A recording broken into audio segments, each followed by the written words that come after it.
llegia molts treballs de recerca amb els nanos i no havia fet mai cap. Em vaig dir, per què no fem un treball de recerca? I així va ser com em vaig plantejar en el llibre, perquè clar, la gent diu, com tu un matemàtic et dediques ara a la llengua, no? I bueno, escolta, per què no? La clau està que era petit, em van sembrar ciències i llengües. Bé, doncs, com deia, ho vaig voler presentar com un treball de recerca, per tant, necessitàvem uns objectius. Els objectius, el que em voltava pel cap en aquell temps, posem 2 o 3 anys enrere, era la Guerra dels Segadors. El que jo veia és que feia molt rebombori en el 1714, pensava que en el 1640, va ser abans, no sé per què no fa. Una cosa que em va intrigar, doncs ho estudiarem. I l'altra cosa era la vida dels cartoixans.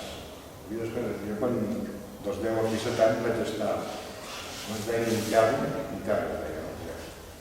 vaig estar tancat, i no ben bé tancat no, estava intern al seminari. I a baix, allà a la Conreria, i a baix, allà en una vall que hi havia una cartoixa. Jo pensava que era on està feta. Aquesta gent que deuen fer, uns homes que anaven de blanc. Va ser una cosa que em va quedar molt, o sigui, em va quedar clavat a la meva, diguem, joventut infantesa. I ara de gran doncs ho he investigat.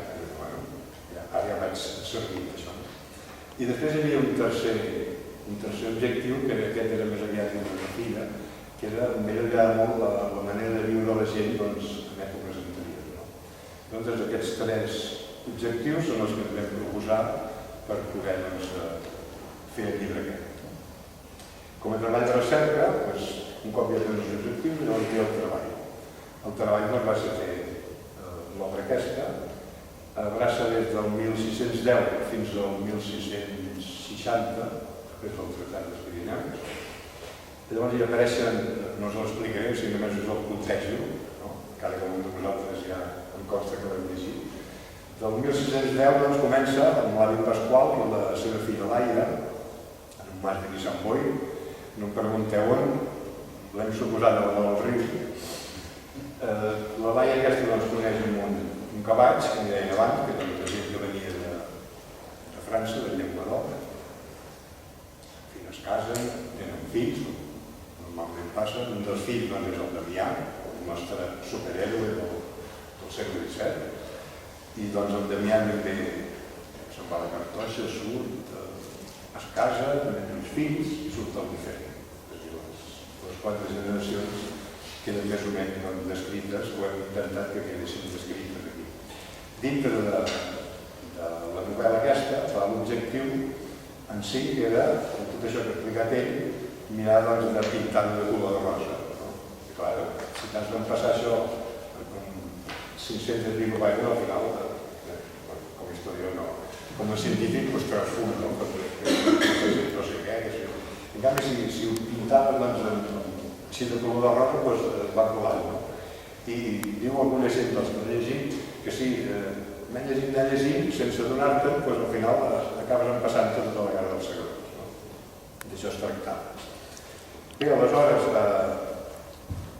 rigorositat històrica tota, o sigui, això sí que en podem estar segurs. Si una cosa va passar, doncs va passar. Jo què sé, hem posat coses, evidentment, que ningú altre les hauria fet, com pot ser el cant dels Segadors. Qui va inventar el cant dels Segadors? Evidentment, és d'aquesta època.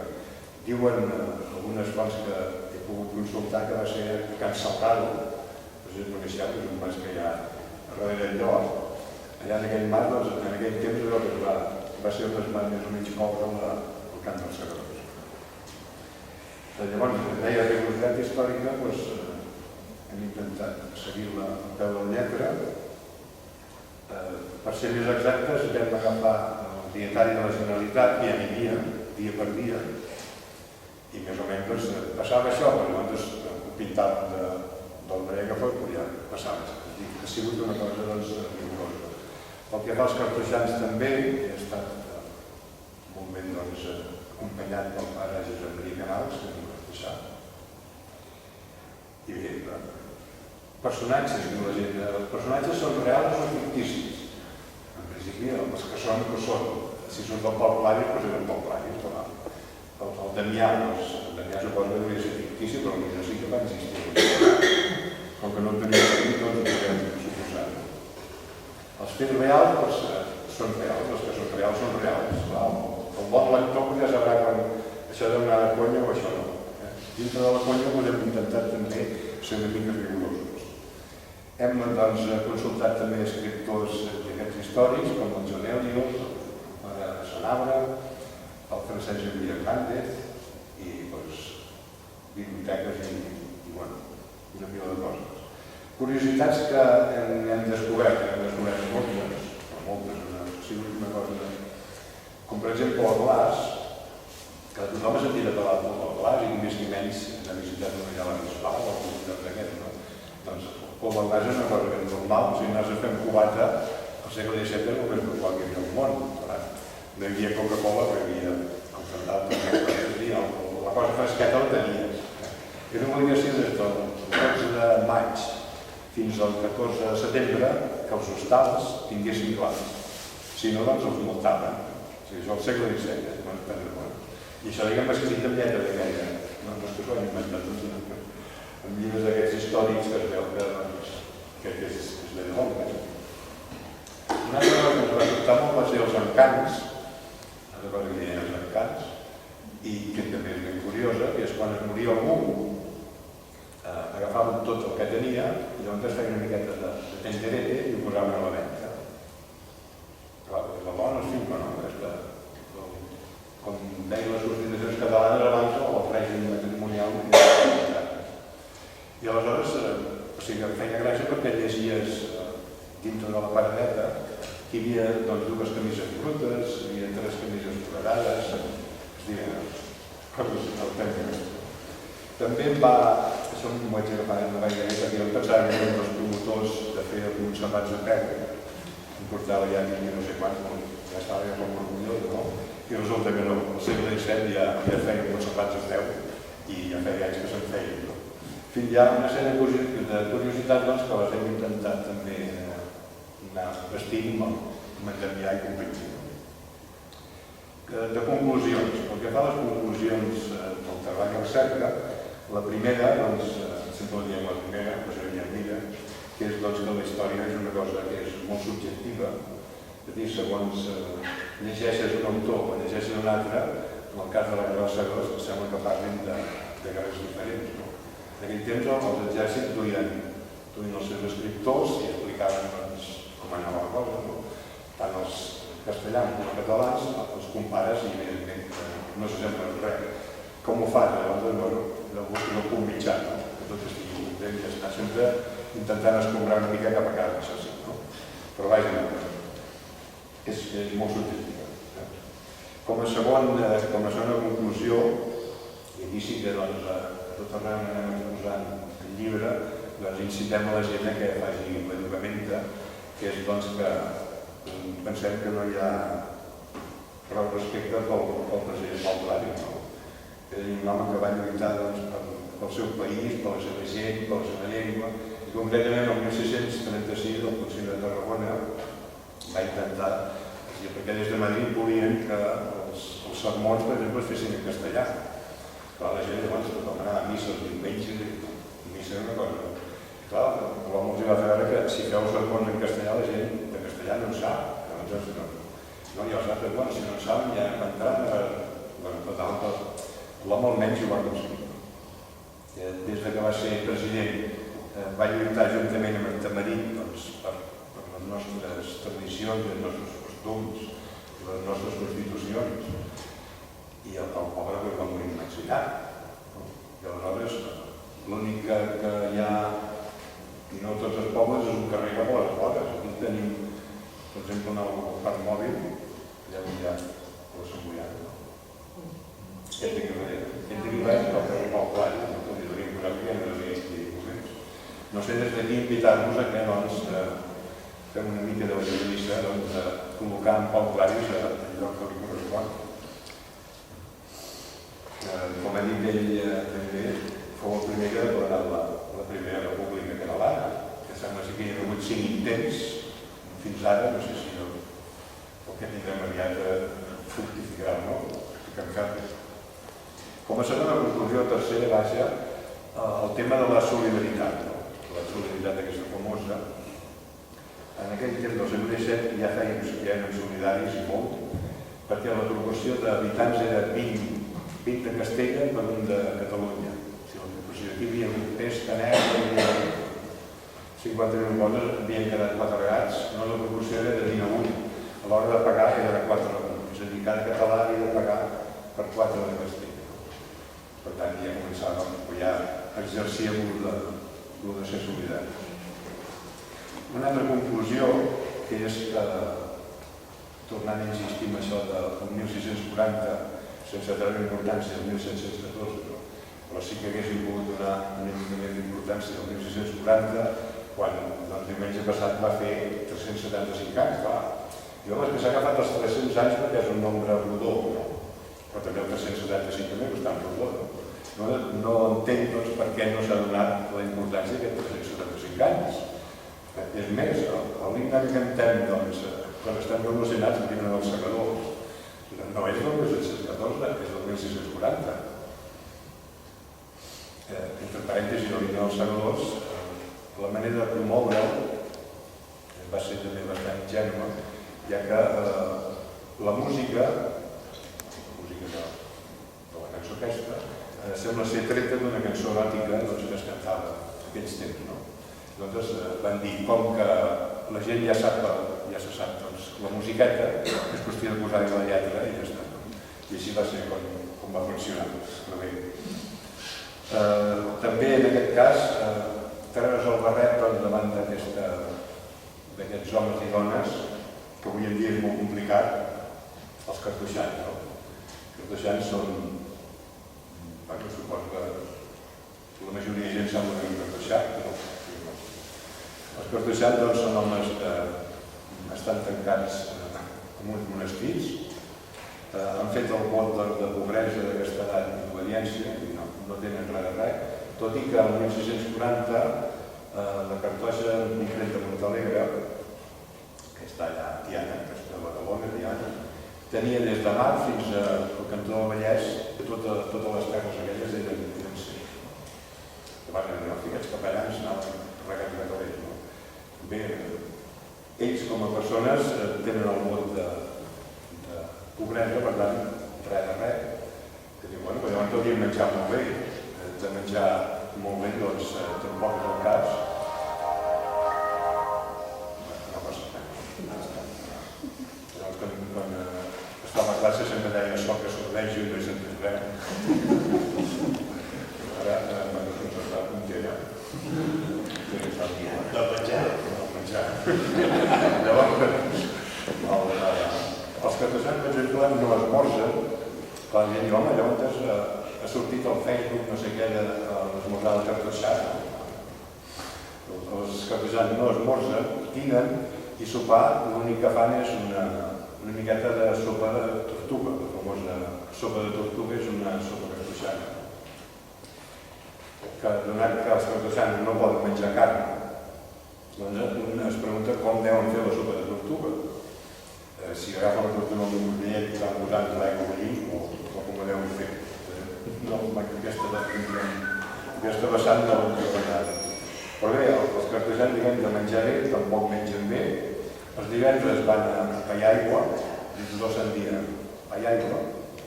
Llavors, clar, què deuen fer aquests cartoixans? Perquè volen tantes coses? Per assegurar-se la subsistència, suposem, no?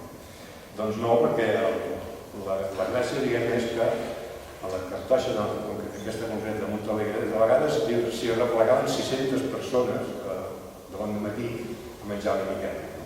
Doncs entens alguna de les qüestions aquestes. És una cosa que sobta, no? Llavors que en feien els calés, jo per donar de menjar tota aquesta figuració. Des d'aquí, doncs, també treure's el barret per aquells homes i dones. Actualment, a l'estat espanyol hi ha dues cartoixes, que és la de Montalegre és una, i la de Miraflores, em sembla que és de Burgos, és l'altra. O sigui, de cartoixes masculines només en queden dues, abans n'hi havia unes 10 o 12. La d'aquí de Tiana la volien tancar, però la van mantenir oberta perquè aquest any també feien els 600 anys de la seva construcció. Però, de les vegades que hi he estat jo, perquè he observat la mitjana d'edat és de 80 i escaig d'anys, tots són, hi ha 10, 12, no 10, 7 o 8, que diguem van arrossegar els peus. He tingut la sort, ara no la tindria perquè s'ha tallat, no sé, tinc la sort de poder entrevistar amb el pare Josep Maria Canals 4 o 5 vegades i ell m'ha guiat i m'ha introduït una mica en el món cartoixà, em va ensenyar, em va dir molts llibres per llegir, no sé, li haig d'agrair moltes coses, perquè vam ballar 9 vegades només. La primera va ser, com veureu aquí, els que llegiu, que hi ha un harmònium, entre un harmònium i la cartoixa, i va dir, home, això diu la gent se n'ha vibrat un harmònium a la cartoixa, no? I em va dir, home, ara jo m'havia dit, la gent no sap el que és cartoixà, per tant, no. I si vas a veure els benedictins i els cistercencs, tots acompanyen la salmòdia com a harmònium. Si anem per la cartoixa, les dones no ho tenim bastant negre, però els homes, si aneu a la cartoixa, veureu que com canten, sembleu una olla de grills, perquè no és... Si canten malament, amb l'harmònia o amb l'orgue, encara no se solucioni. Això va ser una de les disfrutes que vam tenir. I l'altra, doncs, també podreu llegir que entra una dona dins de la cartoixa, doncs ella s'ha situat i que no, això no. Una dona dins de la cartoixa, fes-ho que ho ha somiat el Damià, fes-ho com vulgui, dic, no, ara no puc canviar perquè està la novel·la feta, doncs jo no vull saber res d'això. Doncs clar, em va sobtar perquè, diguem, en principi el cartoixà només surt a fora a les nits o després de la nit, van a resar mentines durant 2 hores, van a dormir d'horeta, però arriben a 2 quarts de la nit i després de 2 hores tornen a anar a dormir i es lleven a les 7 a anar. Una vegada van a l'església, a missa, una altra vegada van a l'església i a vespres una altra vegada van a l'església. La resta del dia estan tancats a la seva cel·la. Sí que diuen, no. 1, 2, 3, una setmana i pots estar així, diguem, relats. Però vull dir, estàs a 60 anys, només sortir en aquestes estones no penso que sigui relaxant. Val a dir que els dilluns a la tarda tenen 3 o 4 hores per anar a fer un passeget i, diguem, xerrar una miqueta, suposo, per l'assumpte de les cordes vocals. Bé, el cartoixà, si esteu desanimats, almenys jo ho faig, els dies que estic desanimat, penso en els cartoixans i llavors em revivo de seguida, perquè realment jo diria que cartoixà jo no... Bueno, difícil, hi ha gent per tot, és allò que hi ha gent per tot, jo ho respecto perfectament. Bé, doncs, seguint amb el treball de recerca, com a observacions, que podríem posar aquest treball, és la quantitat de monestirs que tinc la sort de visitar. El fet d'estar jubilat, com que no han d'estar entenent de res, en principi no. Doncs ara em vaig cap aquí, em vaig cap allà. A més, és baratet, siguem francs, si vas en un monestir baratet, el que passa que t'obliguen a anar a fer alguna pregària, tant per cantes i fas anar les roques locals. Llavors, me'ls he visitat tots, me'n falta un de Girona, d'unes germanes, no sé si són Clarissa, no sé què són. He descobert monestirs que no sabia que hi havia. Santa Cristina d'Armes, sempre n'hi ha un de cistercenc, davant del Caixa Fòrum, no sé si heu vist un edifici que hi ha una gran muralla. Jo sempre em preguntava què hi ha d'haver dins, no? I doncs res, buscant internet, resulta que hi ha un monestir de monges cistercenques, com les de Poblet. És a dir, visites als monestirs, preguntant a gent, m'he anat introduint-me en l'ambient aquest religiós que, com que surt alguna cosa aquí, no volia també estar ben assegurat del que és religió. Hem visitat moltes biblioteques, fins i tot he aprofitat algun programa d'aquest de l'Inserso, per la senzillor perquè és baratíssim, si algú va a un d'aquests programes, t'estàs 15 dies i no costa quasi res, més barat que a casa, hem d'aprofitar-la. I clar, mentre els iaios anaven d'excursió, jo m'anava cap a una biblioteca a treballar almenys tenia el menjar, que era bastant gratis, vull dir, bastant de I què més tinc per dir comptat?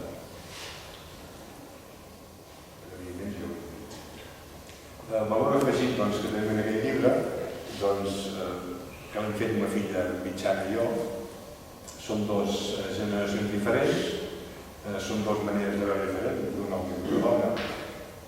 Com és possible si ella viu a Madrid, com és possible que hagueu fet el llibre? És ben senzill, no?